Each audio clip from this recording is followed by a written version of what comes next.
The rain-slicked streets of Yokohama gleamed under the sodium lights, a labyrinth of neon signs and shadowed alleys where the humid Pacific air clung like a second skin.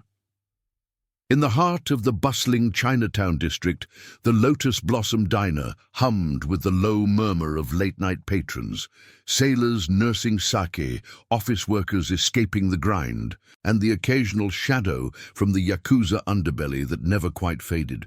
The air inside was thick with the sizzle of woks, the sharp tang of ginger and soy, and the faint underlying brine from the nearby docks. It was a place where secrets simmered alongside the ramen, and Hana Kim had learned to navigate both with quiet efficiency. Hana wiped down the counter for the third time that evening, her dark hair pulled into a practical ponytail, her apron stained with splatters from the kitchen. At 28, she was the steady heartbeat of the diner, a Korean immigrant who'd carved out a life here after her parents' passing, far from the rigid expectations back in Busan. The job paid the bills for her tiny apartment above a laundromat, and the regulars provided a fragile sense of community. But tonight, the usual rhythm felt off-kilter. The storm outside had driven fewer customers, leaving the fluorescent lights buzzing too loudly, casting long shadows across the checkered floor. She glanced at the clock, 11:47 p.m. Closing time loomed, and the weight of the day pressed on her shoulders. That's when the door burst open with a jangle of bells, admitting a gust of wind and rain that carried the metallic scent of the harbor. A small figure stumbled in, drenched and shivering, no more than 5 or 6 years old. The boy was Korean, like her. Round face, black hair plastered to his forehead, wide eyes rimmed with fear. He wore a soaked jacket too big for him, and his sneakers squelched on the tile as he scanned the room wildly. Hana's instincts kicked in before her brain caught up. She rounded the counter, kneeling to his level. "Hey, little one, are you okay? Where's your family?" Her voice was soft, laced with the warmth of her heritage, even as her pulse quickened. The diner was empty now, except for old Mr. Tanaka in the corner booth, dozing over his tea. The boy didn't answer at first. Instead, he lunged forward, wrapping his arms around her waist in a desperate hug that soaked her uniform. "Auntie, Daddy said you'd come back. He said you'd protect me." His words tumbled out in a mix of Korean and broken Japanese, muffled against her side. Hana froze, her hands hovering uncertainly. She had no family here, no connections beyond the diner's walls. Who was this child? And why did his voice carry such raw conviction, as if she were a lifeline he'd been promised? Gently, she pried him back, cupping his chilled face. "Slow down, sweetie. I'm Hana. What's your name? And who's your daddy?" The boy's eyes darted to the rain-lashed windows as if expecting pursuit. Outside, the storm masked any sounds, but Hana swore she heard the distant rumble of a motorcycle engine cutting through the downpour. "I'm Ji-ho," he whispered, clutching a crumpled toy car in his fist. "Daddy's. He's important. He told me if I got lost to find the nice waitress lady from the picture, the one with the smile like Mommy's." He fumbled in his pocket, pulling out a soggy photo, creased and water-damaged, but clear enough. It showed Hana laughing at a customer's joke, taken from across the diner months ago, maybe longer. Her stomach twisted. Someone had been watching her, documenting her life without her knowledge. Before she could process it, the door swung open again, this time with deliberate force. 2 men entered, their black suits impeccable despite the weather, umbrellas dripping onto the floor. They moved with the coiled precision of security details, broad shoulders, eyes scanning like hawks. The taller one, with a scar tracing his jawline, nodded curtly at Hana. "Miss Kim, the boss sends his apologies. The boy's father will explain everything. Come with us. It's not safe here." Hana's mind raced. Safe? From what? She scooped Ji-ho into her arms, his small body trembling against her. "Who are you, and how do you know my name?" The words came out sharper than intended, her Korean accent thickening with unease. The scarred man glanced at his partner, who positioned himself by the door, hand resting near his coat pocket. "Name's Kato. We're from the Ryujin Syndicate. The boss, Mr. Sato, owes you a debt. That picture. It's from the night you helped his wife last year. She was here alone before she passed. You listened when no one else would. Gave her hope." His voice was low, respectful, but laced with urgency. Ji-ho wandered off during a handoff at the docks. "Rivals are stirring. We need to get him and you out now." Hana's breath caught. She vaguely remembered the woman, elegant, haunted eyes, confiding over tea about a marriage to a man who owned the shadows of Yokohama. Sato. The name echoed like a warning. Whispers in the diner spoke of Kenji Sato, the iron-fisted Oyabun of the Ryujin clan, a Japanese mafia empire built on shipping routes and unyielding loyalty. His reach extended from the warehouses along the bay to the glittering penthouses overlooking the Minato Mirai skyline. A man who commanded fear and fortune, whose code spared innocence but crushed threats without mercy. The rain pounded harder, thunder rolling in from the sea. Ji-ho whimpered, burying his face in her neck. "Please, Auntie, Daddy needs you." Hana's heart warred with her caution. "Run, call the police or step into this web." But the photo burned in her mind, a thread pulling her toward an unknown abyss. As Kato extended a hand, she noticed the subtle bulge of a holster, the way his eyes flicked to the alley outside. She nodded once, steeling herself. "Fine, but I want answers, all of them." They ushered her out into the storm. Ji-ho clutched close, the diner's lights fading behind them like a beacon she might never reclaim. The black SUV idled at the curb, wipers slashing through the deluge, its tinted windows hiding whatever waited inside. As they pulled away, Hana caught a glimpse in the side mirror. A lone figure under an awning, phone to his ear, watching their taillights disappear into the night. Was it a guardian, or the first shadow of pursuit? Who had sent the child to her, and what debt demanded her involvement in a world of hidden ledgers and silent vendettas? The SUV sliced through the Yokohama night like a shadow on rails, its tires hissing over rain-slicked asphalt that reflected the blurred neon of passing izakayas and pawnshops. Inside, the air was heavy with the scent of wet leather and faint cologne. Kato's, sharp and citrusy, cutting through the damp chill seeping from the boy's soaked clothes. Hana held Ji-ho close on the leather bench seat, his small chest rising and falling in uneven rhythms against her side. The partition between them and the driver was up, a smoked glass barrier that muffled the world outside, but amplified the tension humming in her veins. She could feel the vehicle's subtle sway as it navigated the labyrinth of Chinatown's back streets, avoiding the main arteries where police patrols might linger. Ji-ho stirred, his fingers twisting the hem of her apron. "Is Daddy mad?" he murmured in Korean, his voice a fragile thread in the confined space. Hana stroked his damp hair, buying time to steady her own racing thoughts. "No, sweetie. Daddies don't get mad at kids who get lost. We're just going to find him." But her words felt hollow. She was navigating blind, pulled into a current she couldn't chart. The photo weighed in her pocket like a stone, proof of eyes on her life.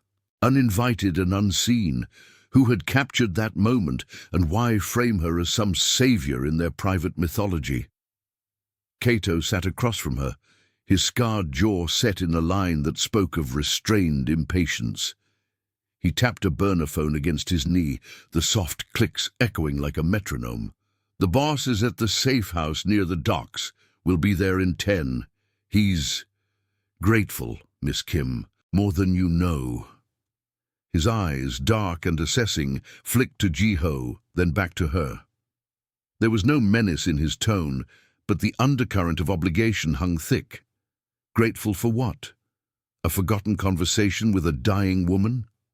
Hana's mind flashed to that night, the elegant stranger at the counter, her hands trembling as she stirred her tea, whispering about a life trapped in silk and steel. "He's good to the boy," she'd said then, "but the shadows, they follow us all." The SUV turned sharply onto a narrower road, the city lights giving way to the industrial sprawl of the harbour district. Sodium lamps cast jaundiced glows on chain-link fences and stacked shipping containers, their rust-streaked sides groaning faintly in the wind.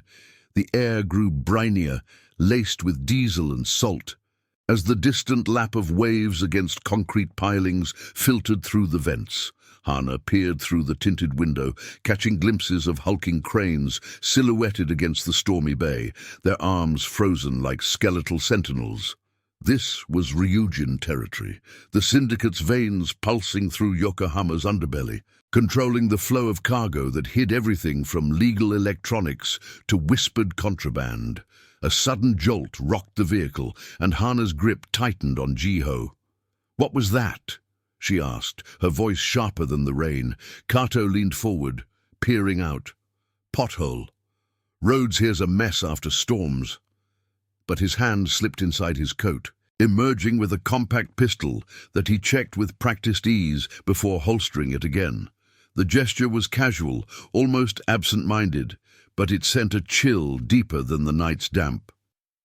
Jiho whimpered, and Kato softened, offering a rare half-smile. "Hey, kid, your dad's got the best guards in the city. Remember that time with the boat? We outran the tide." The boy nodded sleepily, but Hana caught the inconsistency, the way Kato's eyes darted to the rearview mirror as if expecting company. She shifted, angling for a better view of the side mirror. There, weaving through the sparse traffic 2 cars back, was a dark sedan, its headlights cutting erratic paths in the downpour. Coincidence, or the first tale of the evening? Her pulse quickened. She'd seen enough late-night news clips about Yakuza skirmishes to know how these games played out. Rival clans like the Kuroda faction, hungry for Ryujin's shipping monopolies, striking at soft points like family. They pulled into a gated warehouse lot, the chain link rattling as it swung open on silent hinges. Floodlights snapped on, bathing the scene in harsh white, revealing 2 more black vehicles idling like watchful beasts. Armed men emerged from the shadows, tattooed forearms visible under rolled sleeves, earpieces glinting as they scanned the perimeter. No overt threats, but the choreography was military. One man signaling with a subtle hand gesture, another checking a tablet that likely pulled feeds from hidden cameras along the fence line. The safe house loomed ahead, a nondescript 2-story building masquerading as a storage facility, its windows blacked out and roof bristling with discreet antennae.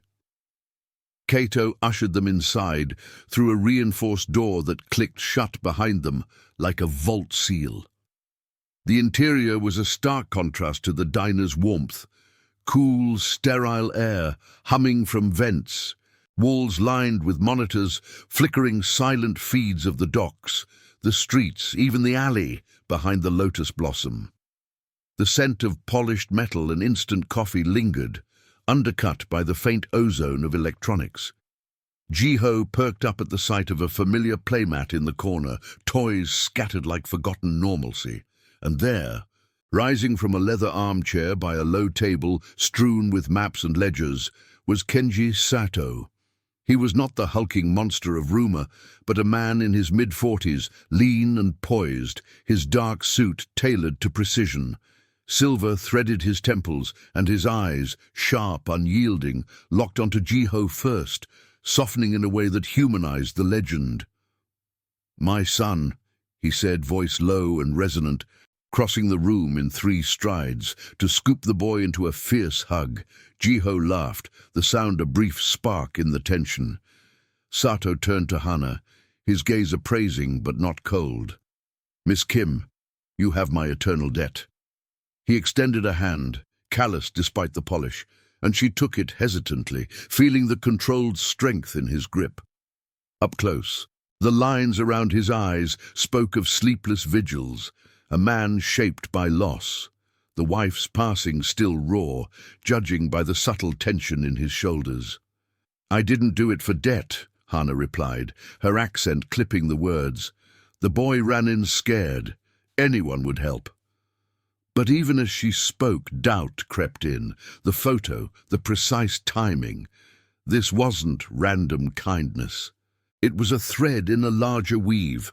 Sato nodded, releasing her hand. "Perhaps, but in our world debts bind tighter than blood. Sit, we talk." He gestured to a couch where a tray of steaming tea waited, green, fragrant, a nod to civility amid the steel. As she settled Jiho beside her, the boy already dozing against her arm, Sato poured, his movements deliberate. "The Kuroda have been probing our routes. A shipment went sideways tonight, diversions at the docks. Jiho slipped away in the chaos. I told him about you months ago, after her. Said if trouble came, find the woman with the kind eyes from the picture." Hannah's fingers tightened on the cup, the porcelain warm against her chill. "And the watchers. I saw someone outside the diner." Sato's expression hardened, a flicker of calculation. He glanced at Kato, who murmured into his earpiece, then back to her. "Likely one of ours, confirming your safety.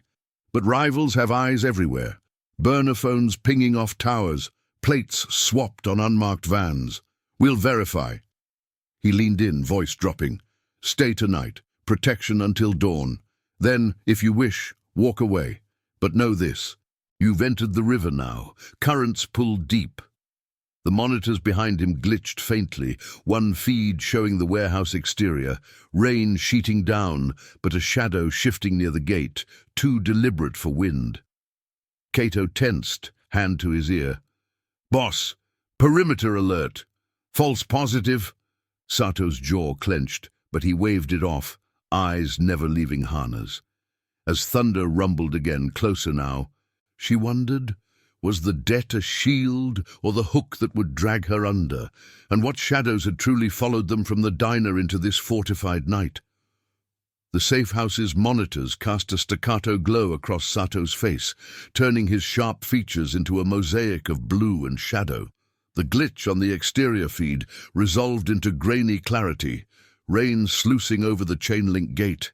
The shadow resolving into a stray cat darting for cover under a pallet stack. Kato exhaled, lowering his hand from his earpiece, but the tension lingered like the ozone hum from the HVAC system. Hannah sipped her tea, the bitter steam curling into her nostrils, grounding her amid the unfamiliar steel and surveillance. Jiho slept soundly now, his head heavy on her lap, a small anchor in the storm of revelations. Sato watched her over the rim of his cup, his posture relaxed but predatory, coiled like a man who'd learned to strike from stillness. "False alarms are part of the trade," he said, setting his tea down with a soft clink. "The Kuroda push boundaries. Last month, they tampered with a manifest at the Yamashita Pier, swapped cargo labels to trigger a customs sweep on one of our legit runs, cost us a week and a half our buffer stock." His voice was even, instructional, as if briefing an ally rather than a reluctant guest. But Hannah caught the undercurrent, the way his fingers drummed once on the armrest, betraying the calculation beneath. She shifted Jiho gently, her apron crinkling against the couch's leather. "And Jiho getting lost? That's no customs mix-up. Who leaves a child in the middle of that?" Her words carried the edge of accusation, her Korean inflection sharpening the challenge. Autonomy had always been her shield, nights closing the diner alone, haggling with suppliers in broken Japanese, building a life without owing anyone. Yet here she sat, in a fortress of secrets, the boy's trust binding her like invisible chains. Sato's eyes narrowed, not in anger but appraisal. He rose, crossing to the bank of screens with fluid grace, gesturing for her to follow. "Come, see for yourself." Hannah hesitated, glancing at Jiho, then stood, the floor cool under her sensible flats. The monitors displayed a mosaic of the night, thermal scans of the warehouse perimeter showing no heat signatures beyond their own guards. A live feed from a dockside camera capturing the restless bay, waves slapping against barnacle-crusted pilings, and a third screen scrolling data logs, timestamps, vehicle plates, encrypted pings from burner phones triangulated off cell towers. The air here smelled of heated circuits and stale takeout ramen from a nearby trash bin, a reminder that even empires ran on human routines. "Watch this," Sato murmured, tapping a key. The dock feed rewound to an hour earlier. A chaotic handoff under floodlights, men in rain gear shifting crates from a trawler to a flatbed truck. Amid the shuffle, a small figure, Jiho, darted from behind a stack of nets, vanishing into the shadows toward the city. No dramatic chase, just a momentary lapse. A guard distracted by a radio crackle, his back turned for seconds too long. Our escort was solid. 3 teams, rotating watches every 15, but someone jammed the frequency on channel 3. Basic interference, like a police scanner flipped wrong way. By the time we cleared it, he was gone. Hana leaned closer, the screen's glow warming her cheek. The timestamp matched the storm's peak, 11:32 p.m. Her mind pieced it together, the boy heading straight for the diner, as if guided. He knew where to go. That picture. You planted the idea, but how did he navigate the alleys alone, in this weather? Suspicion coiled in her gut, mingling with the tea's aftertaste. Was this debt genuine, or a calculated pull to draw her in, using the boy's innocence as bait? Kato, stationed by the door, cleared his throat. Kid's sharp. We drilled routes with him, safe spots, landmarks. The diner was one. But yeah, the jam was off. Our tech guys pulling logs now. Could be a rival drone spoofing signals or an inside slip. He exchanged a glance with Sato, a coded flicker, loyalty tested, the syndicate's code demanding swift purges for betrayals. Sato's personal rule echoed in Hana's memory from the wife's confessions. No innocence touched, but disloyalty carved out like rot. Sato turned to her, close enough that she caught the faint scent of sandalwood on his collar, undercut by the harbor's brine clinging to his suit. You question wisely. That's why I need eyes like yours, fresh, unbound by our rivers. His hand brushed her arm lightly, a possessive gesture masked as reassurance, sending a spark of conflict through her. Protection or possession? Gratitude warred with her instinct to bolt, to reclaim the diner's simplicity over this web of watchers and whispers. A buzz from the console interrupted, Kato snatching up a secure line. Perimeter's clear, but we've got a hit. Unmarked van circling the block back by Chinatown. Plates a ghost. Registered to a shell rental in Tokyo, but the GPS ping traces to a Kuroda front. He pocketed the phone, his scar twisting as he frowned. They might have tailed us from the diner. That figure you saw, Miss Kim, could be their spotter. Hana's pulse spiked, the room's hum suddenly oppressive. She glanced at the sleeping boy, his trust a weight she couldn't shed. Then what? You fortify and wait? Or do we move? The question slipped out, her independence yielding to a budding resolve, curiosity, moral duty. The fragile bond with Jiho pulling her deeper. Sato's lips curved, not quite a smile. We verify, no rash moves. That's how empires crumble. He nodded to Kato, who slipped out into the rain-slicked night, the door sealing with a pneumatic hiss. But as Sato poured fresh tea, his eyes lingered on her with an intensity that stole the air, gratitude laced with something fiercer. A breath held in the storm's eye. Outside, thunder cracked, masking the distant growl of an engine. Had the tale closed in, or was the real breach already inside these walls, waiting to unravel the night's fragile peace? If you're enjoying this story so far, tell us in the comments where in the world you're watching from. The rain hammered the safe house roof like impatient fingers, each drop amplifying the thunder's retreat into a low, brooding rumble. Inside, the air thickened with the scent of damp wool from Sato's guards' coats, piled by the door, mingling with the sharp bite of green tea gone cold on the low table. Hana stood by the monitors, her arms crossed against the chill seeping through the concrete walls, watching as Sato paced the narrow space between screens and shadows. Jiho stirred on the couch, mumbling in his sleep, but didn't wake, his small form a fragile reminder of why she'd crossed this threshold. Kato's absence stretched, the door's seal unbroken, leaving only the soft whir of cooling fans and the occasional crackle from the radio console. Sato stopped pacing, his gaze settling on Hana with that same unyielding intensity, as if she were a puzzle he intended to solve. "You handle pressure well, Miss Kim. Most would be calling for the door by now." His voice was a low murmur, carrying the weight of command tempered by something almost appreciative, a man unaccustomed to civilians holding their ground. Hana met his eyes, refusing the pull of his proximity. "Pressure's nothing new. Try closing a diner during typhoon season with suppliers ghosting you." Her tone was steady, but inside, autonomy clashed with the growing knot of obligation. The boy's trust, Sato's debt, it all tugged at her ethics, a moral duty she couldn't shake even as her instincts screamed to reclaim her independence. "But this isn't weather. It's your world bleeding into mine. That van, how do you know it's not just a delivery gone wrong?" Sato's lips twitched, a ghost of amusement crossing his face before hardening into resolve. He gestured to the central monitor, where a digital map pulsed with red dots, vehicle trackers, guard positions, and flagged anomalies. "We don't assume. See here." He tapped the screen, zooming on a heat map of the surrounding blocks. A cluster of pings highlighted the circling van. Its plate, a standard Tokyo rental, but the Veen trace flickered with discrepancies, registered to a shell company tied to Kuroda's gambling dens in Shinjuku. Intercepted a burner signal off a nearby tower 5 minutes ago. Shortburst encrypted, but our decoders caught the tail end, coordinates pointing right back to this warehouse. Hana leaned in, the screen's glow casting blue highlights on her face.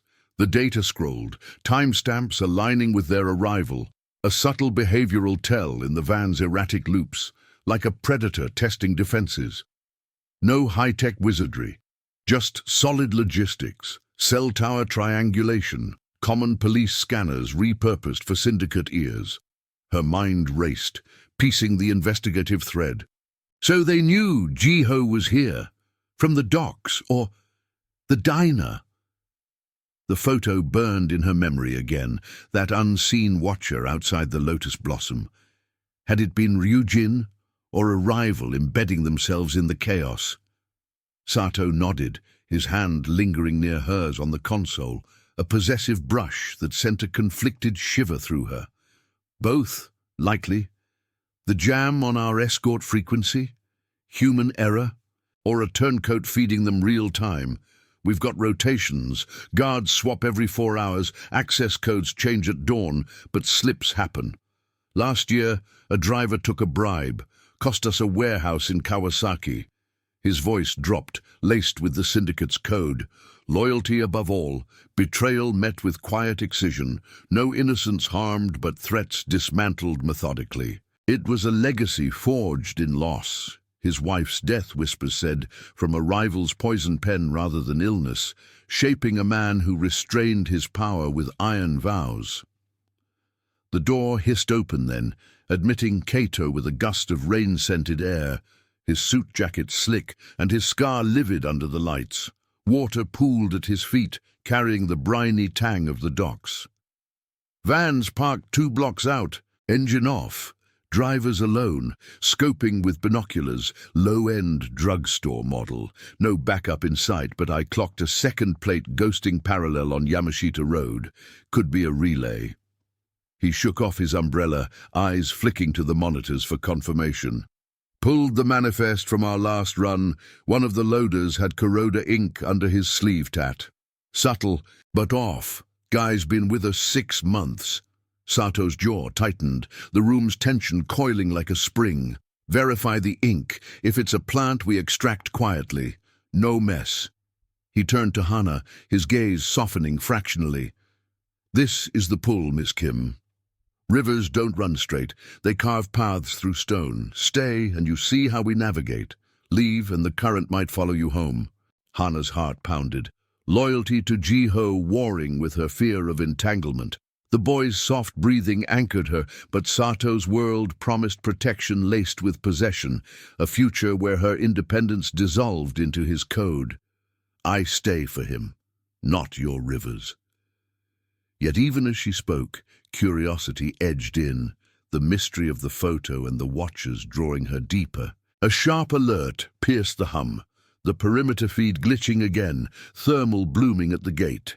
Kato bolted to the console, fingers flying over keys. Not a cat this time. 2 signatures, masked hoods cutting the chain link with bolt cutters. Silent entry. They've jammed the outer cams. The screen fractured into static, then cleared to show blurred figures slipping through. Rain masking their steps on wet gravel. No guns visible, but the intent was clear. Infiltration, probing for weakness in the storm's cover. Sato moved like liquid shadow, signaling Kato with a coded gesture. 2 fingers, then a fist. Hold and flank. "Safe room now? Ji-ho first." He scooped the boy effortlessly, Ji-ho stirring with a sleepy protest, while Kato drew his pistol, chambering a round with a soft click. Hannah followed, pulse thundering in her ears, the warehouse's corridors narrowing into a steel-reinforced hallway that smelled of oil and concrete dust. Distant generators hummed, sodium lights flickering as if the blackout loomed, turning the safe house hazardous. They reached the inner vault, a windowless chamber with reinforced walls, stocked with water crates, medical kits, and a single cot. Sato laid Ji-ho down, the boy's eyes fluttering open briefly. "Daddy, Auntie?" Hannah knelt beside him, murmuring reassurance in Korean, her hand on his forehead cool against the feverish tension. Outside, muffled shouts echoed, Kato's voice barking orders, the crack of suppressed fire slicing the night. No graphic chaos, just the disciplined extraction of threats. Guards converging, rivals scattering into the rain like ghosts. But as the door sealed with a heavy thunk, sealing them in the dim emergency glow, Sato turned to Hannah, his breath ragged for the first time, chest rising in a way that betrayed the Oyabun's facade. "They're inside the perimeter," he said, voice low, eyes locking on hers with raw vulnerability. "This ends tonight, or it claims more than cargo." His hand found hers in the shadows, a grip that blended protection with unspoken claim, stealing the air from the confined space. But in the vault's hush, as the storm raged unchecked, Hannah wondered, was the breach a diversion? Or had the true betrayer already slipped past their defenses, ledger in hand, ready to unravel the syndicate from within? The vault's emergency lights hummed a faint, amber pulse, casting elongated shadows across the reinforced walls that seemed to press inward like the storm itself. The air was stale, laced with the metallic tang of sealed steel and the faint acrid residue of gunpowder, seeping under the door from the corridor beyond. Ina's hand remained in Sato's, his grip firm yet unyielding, a lifeline or a chain she couldn't decide, while Ji-ho huddled between them on the cot, his small body rigid with half-awake fear. The boy's eyes darted to the door, wide and questioning, as muffled thuds echoed through the concrete, the disciplined rhythm of guards repelling intruders, suppressed shots cracking like whips in the rain-soaked night. Sato released her hand slowly, his breath steadying as he pulled a compact radio from his belt, the device crackling to life with Kato's clipped voice. "Boss, we've got them pinned. 2 on the perimeter, 1 deeper in the stacks. Non-lethal takedown. They're Kuroda scouts, low-level muscle, no extraction team yet." Static hissed, underscoring the urgency, and Sato's jaw clenched, the silver at his temples catching the light like frost on a blade. He pressed the transmit button, voice low and commanding. "Interrogate the deep one. Check for ink, phones, anything on the manifest tamper. And the loader, bring him. Hana shifted, drawing Ji-ho closer, her apron's damp fabric chafing against her skin. The vault felt smaller by the second, the hum of the backup generator vibrating through the floor like a distant earthquake. Autonomy clashed in her chest. Stay passive or demand a role in this unraveling. "You can't just hold us here like cargo," she whispered, her Korean accent thickening with frustration. "If there's a turncoat, it's one of yours. That loader, 6 months. That's time to map every rotation, every code." Her words cut sharp, born of the diner's hard-won prudence, where spotting a short-changed tip or a shady regular meant survival. Sato's eyes met hers in the dim glow, a flicker of respect mingling with that possessive edge, as if her fire only deepened his claim. "You're right. Trust is earned, not assumed. My code demands it." He knelt briefly to ruffle Ji-ho's hair, the gesture tender, revealing the man behind the oyabun, a father shaped by loss, vowing protection for the innocent amid the syndicate's rivers of deceit. "But in here you're safe. That's the debt I owe, your kindness to her, now to him." His voice softened, but the undercurrent pulled. Loyalty versus her independence. A bond tested by the night's betrayals. The radio buzzed again, Kato's tone urgent.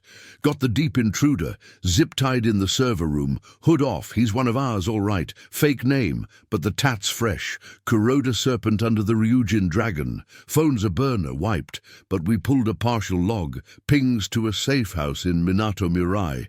Coordinates match our next shipment drop." A pause, heavy with implication. "And the loader? He's bolting. Slipped the side exit during the jam. Guards in pursuit, but the storm's masking his trail. Left this behind." The line crackled, then a photo uploaded to the vault's secure tablet. A crumpled ledger page, torn from a notebook, ink smudged but legible. Shipping manifests altered. Dates shifted to expose a vulnerable convoy route along the bay tunnels. Hana snatched the tablet, the screen's cool glass grounding her as she scanned the entries. Vehicle plates listed in code, ending in 729, a white van that matched the circling ghost from earlier. Subtle tells jumped out, guard rotations noted in shorthand, access codes circled with a shaky hand, and a behavioral slip, a doodle of a child's toy car, like Ji-ho's. "This isn't just sabotage," she murmured, pulse racing. "It's personal. The jam at the docks, the photo of me. Someone's using the boy to fracture you from inside." Her mind wove the thread. The wife's death, perhaps not illness, but a slow poison of doubt, now echoing in this breach. Financial need had kept her at the diner, but moral duty bound her here, curiosity sharpening into resolve. Sato leaned over her shoulder, his sandalwood scent cutting through the vault's staleness, close enough that his breath stirred her hair. A push-pull of protection and intrusion. Personal, yes, the Kuroda don't strike blind. They burrow. His finger traced the ledger's edge, calloused from years of restrained power. That route, tunnels under the pier, blackouts common from old wiring, if they hit there. He trailed off, eyes darkening with the weight of legacy. Vows to shield family, even as ambition tempted purges. But Hana pulled back slightly, asserting space. "Then fix your house first, blame outsiders, and the rot spreads." Her words challenged his code, suspicion flaring. Trust him, or suspect the debt was a veil for deeper control. Ji-ho whimpered, clutching her sleeve. "Auntie, is the bad rain over?" The innocence pierced the tension, and Hana forced a smile, stroking his back. Outside, the confrontation escalated, shouts filtering through vents, the storm's howl masking a sudden crunch of metal like a vehicle ramming the gate. The lights flickered. The generator, straining as a partial blackout, plunged the outer halls into sodium-tinged dusk. Alarms wailed faintly, jammed signals glitching the feeds on the tablet, partial views of guards converging on the fleeing loader, rain-slicked asphalt turning hazardous underfoot. Sato stood, radio to his lips. "Kato, status on the runner?" The reply came fractured. "He's in the lot, heading for the docks. We've got him cornered, but... Wait, he's not alone. Backup van, lights off, blocking the tunnel exit. They're staging a fire, diversion flares on the crates." Smoke's acrid bite began to seep under the door, the environment turning foe. Storm-fueled winds whipping flames, jammed exits trapping the loyal in chaos. Hana rose, heart pounding, scooping Jiho as Sato unsealed the vault with a biometric scan, his thumbprint, a code of flesh and steel.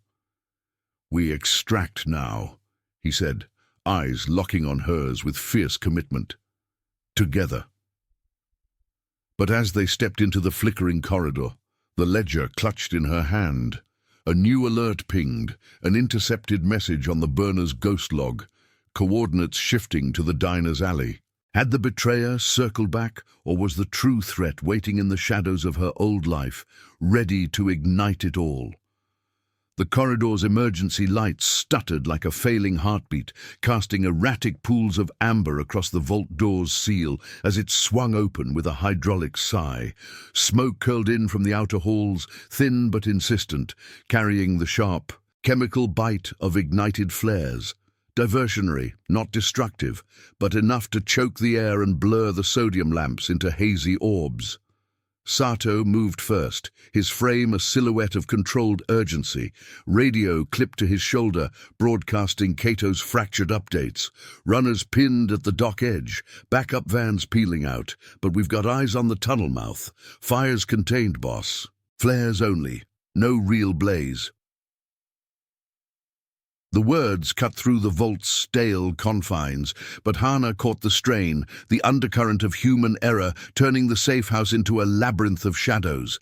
She clutched Jiho tighter, the boy's arms locked around her neck, his breath warm and ragged against her collarbone. The ledger page crinkled in her free hand, its smudged ink, a tangible clue amid the chaos. Those altered manifests pointing to the bay tunnels, where blackouts from frayed wartime wiring were as predictable as the tides.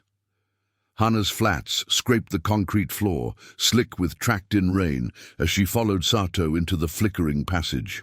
The air grew heavier, laced with the distant hum of generators straining against the storm's surge, and the muffled shouts of guards coordinating via earpieces, short bursts of Japanese, clipped and tactical, revealing rotations disrupted, a guard down with a twisted ankle from the gravel scramble. "Stay close," Sato murmured over his shoulder, his voice a low anchor in the din, eyes scanning the corners like a hawk on patrol. His hand brushed her elbow, possessive, steadying, igniting that familiar push-pull in her chest.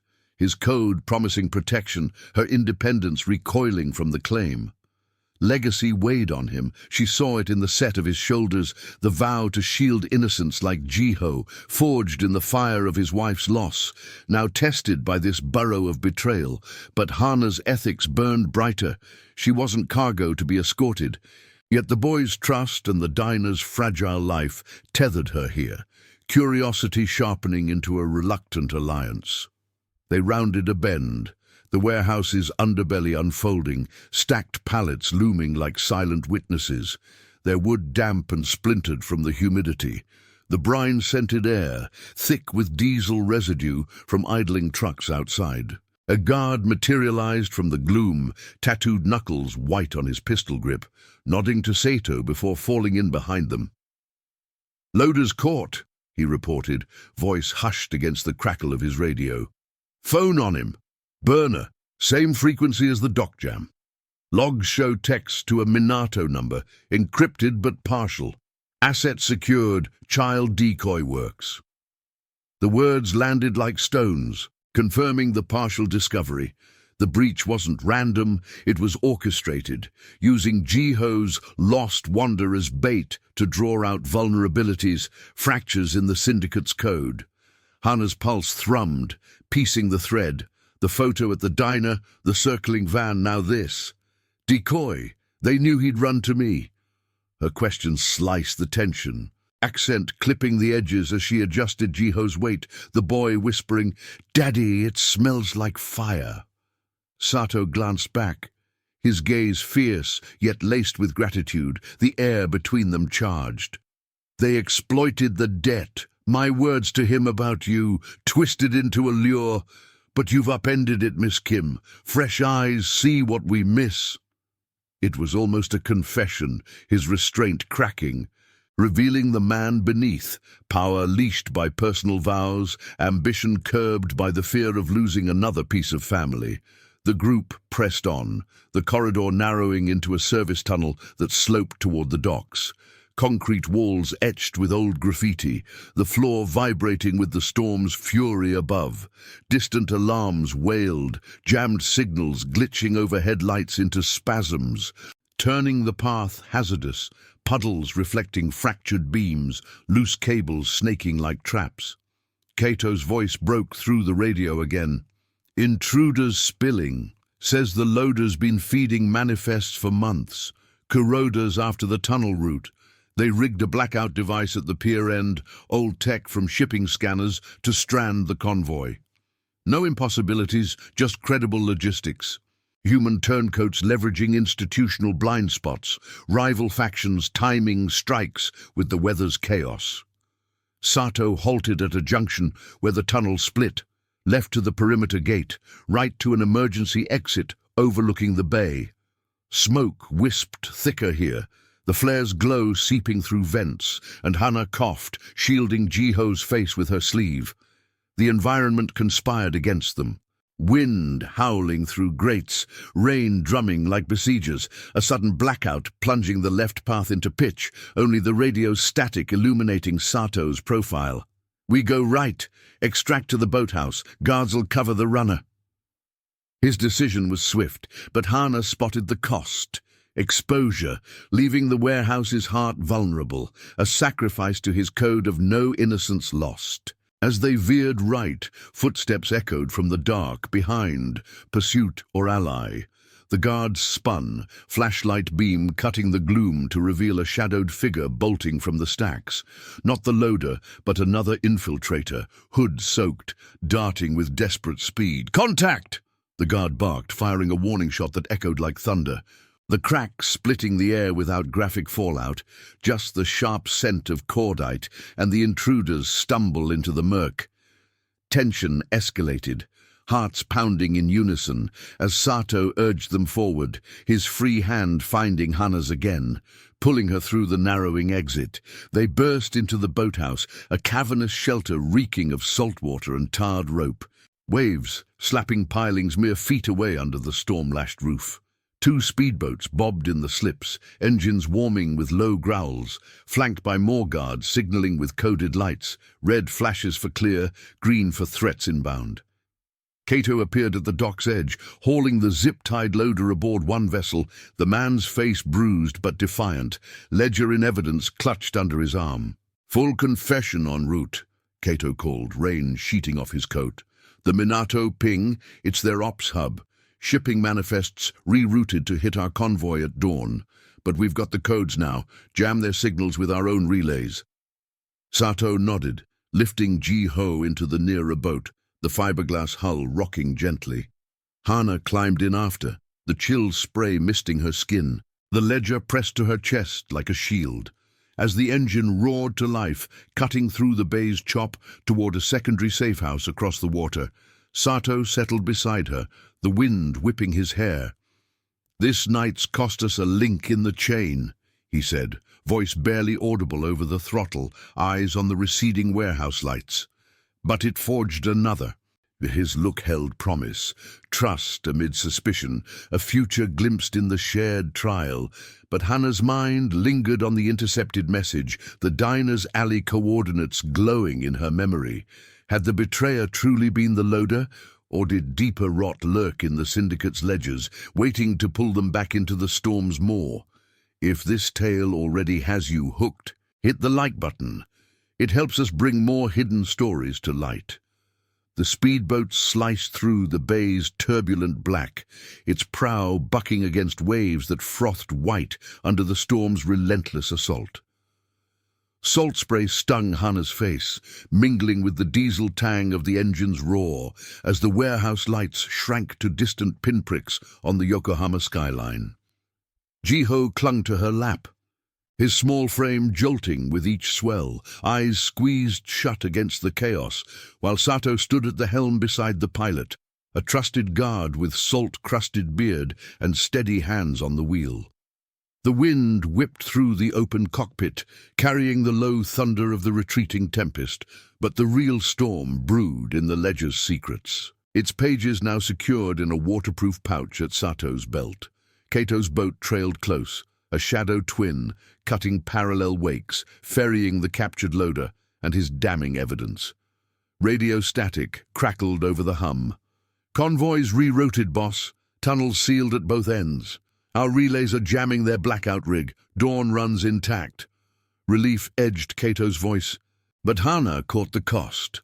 The clipped urgency hinting at a guard's sprained wrist from the dock scramble, another nursing a shallow cut from barbed wire in the perimeter breach. No lives lost per Sato's code, but exposure lingered. Whispers of the night's skirmish would ripple through rival ears by morning, testing alliances in the syndicate's shadowed ledgers.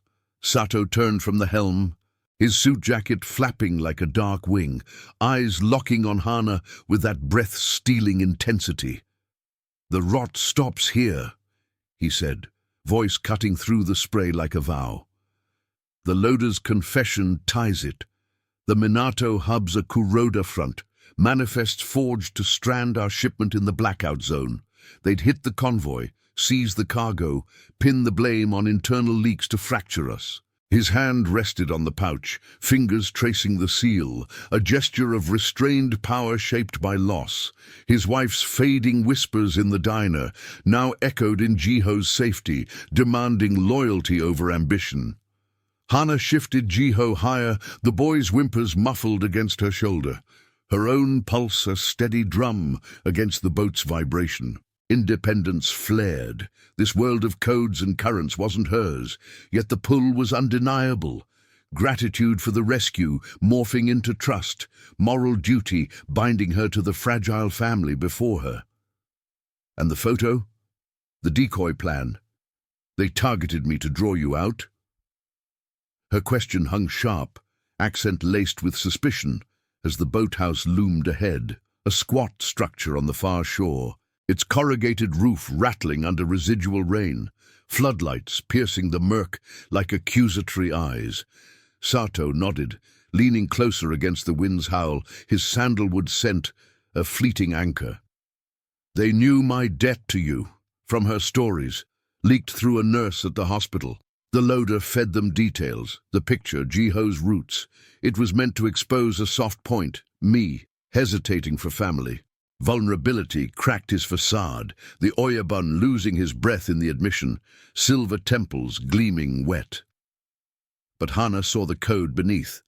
Power leashed by personal oaths. No innocence harmed, even as betrayal demanded sacrifice. The boat thudded against the dock, lines thrown with practice snaps, and guards swarmed the pier, silhouettes in rain gear, scanning with night vision scopes for trailing shadows. They disembarked into the boathouse's cavernous hush, the air thick with oiled wood and briny decay, waves lapping pilings like impatient whispers. Kato hauled the loader inside, zip ties biting into the man's wrists, his face gaunt under the harsh fluorescence.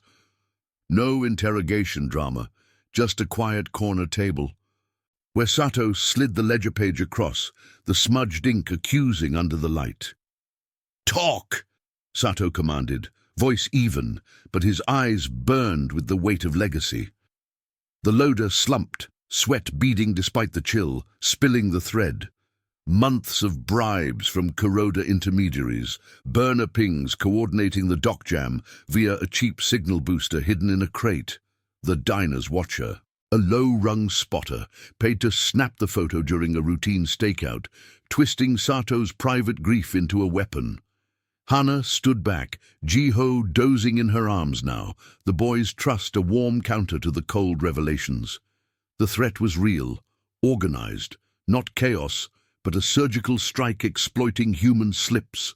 Guard rotations logged from afar, access codes overheard in hushed calls. Institutional limits in Yokohama's overburdened ports, allowing manifests to slip unchecked.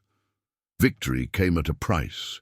The syndicate's tunnel route compromised for weeks, exposure forcing a purge of mid-level loyalists, Sato's inner circle scarred by doubt.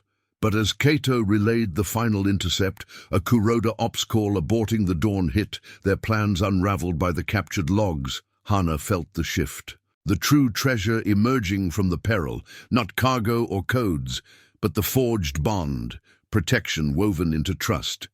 Sato dismissed the loader to a holding cell deeper in the structure, then turned to her, the boathouse's hum fading to an intimate quiet.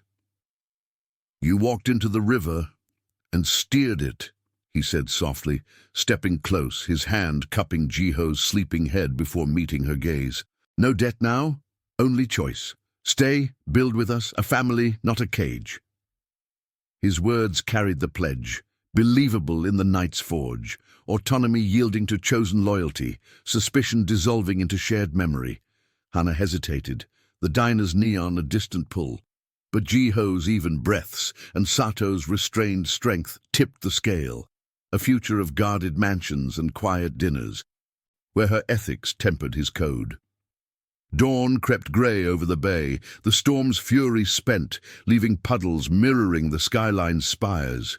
They boarded a waiting SUV, convoy lights threading the coastal road toward a penthouse overlooking Minato Mirai, secure, sunlit, a world remade. As Yokohama stirred below, Hana glanced at Sato, his profile softened in the rising light, and realized the adventure's core.